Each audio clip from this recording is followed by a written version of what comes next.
So I work with ambitious, visionary women in leadership, entrepreneurship, the creative arts, women who've got a vision for contributing significantly to the creation of a more beautiful world. Yeah. So they've got a talent, they've got a skill, a gift, a training, and they're wanting to use that to steward in a new, more sane, humane era in our collective well-being, right? And often the women that I work with find themselves in one of these positions. Either they're doing this work, but they're really overextended, they're pulled thin, they're overcommitted, overworking, and they're teetering on the edge of burnout. And it's feeling like they're doing all of the things, but they're not deeply resourced enough to really do the thing that they're here to do. Or they've had an experience of burnout and they've gone on a healing journey and they've learned to soften and replenish themselves, but there's still this calling to contribute, or there's a bigger vision of what they're here to do. But as they begin to dream into that or think into that, there's a fear that emerges, and it's a fear that they'll go back to overworking, overgiving, overstretching, and that means they're not fully stepping into this next version of their calling, their success. Yeah. So it tends to be one of these two areas. They're either doing it, but in a way that's not sustainable, or they've healed from that.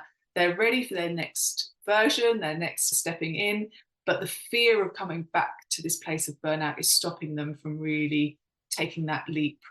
So that can show up as kind of procrastination, self-sabotage, imposter syndrome over here.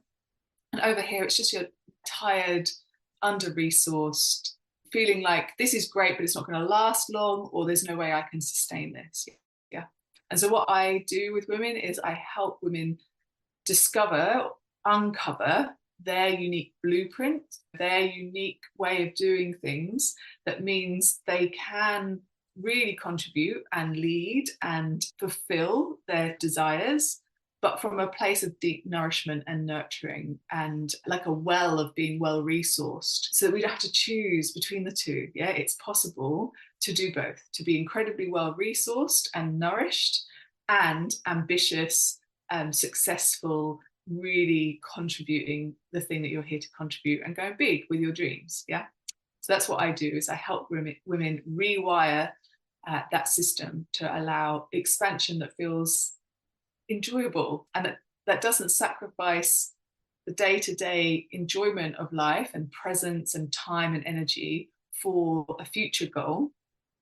Actually, you can live a really delicious life now, and that is the grounds for achievement, ambition, success in the world. Yeah, it's not an either or. So often when women are trying to readdress this balance between career success and living a deeply nourished, enjoyable life, the thing that we can turn to is like productivity hacks, time management, things like that, often invented by men. Yeah.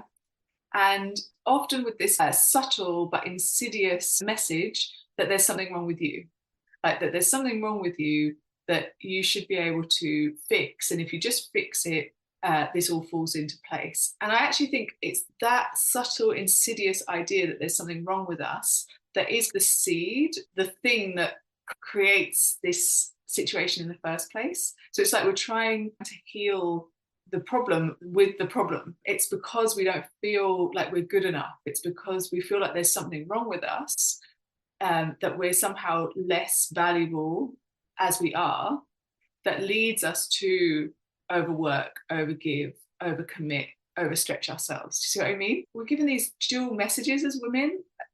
From birth, we're given this subtle messaging that we're less valuable and there's something wrong with us. And we're also given this thing of we can have it all, you can achieve it all, but you have to do it all perfectly, you know? So then I'll speak for myself. I just got totally, without knowing it, trapped inside that landscape. This idea that I needed to work and prove myself, and I needed to do everything in my life perfectly and amazingly. And so then that's when we end up completely exhausted, completely overcommitted, overgiving, overworking, and totally under-resourced. So my take is this: you're totally good enough just as you are. We don't need to change you. Yeah, there's nothing wrong with you. A woman is not a problem to be fixed. There's something very wrong with the system. There's something very wrong with the culture. And we can put our eyes and our talents towards changing the culture rather than this constant need to somehow change ourselves or be someone we're not. So, really, at the heart of the work that I do is holding a woman in that sense of her good enoughness, and not even her good enoughness, her like total deliciousness and wonderfulness. Yeah. I really feel like self acceptance is not enough. What we need is radical self delight. You are amazing. And what if you held the view that you're amazing and you didn't need fixing? What would you stop doing if that was the lens? What would you no longer need to prove or make up for?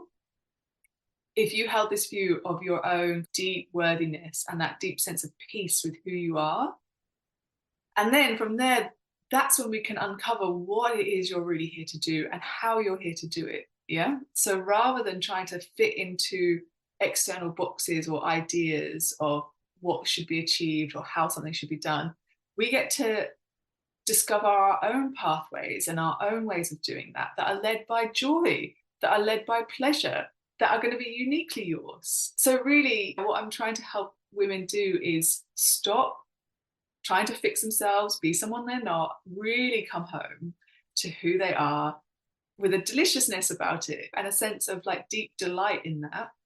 And then from there, really begin to liberate their creative expression, their gift, the thing that they're really here to do and how they want to do it from a place of joy and pleasure, which means when we find that thing, it is regenerative.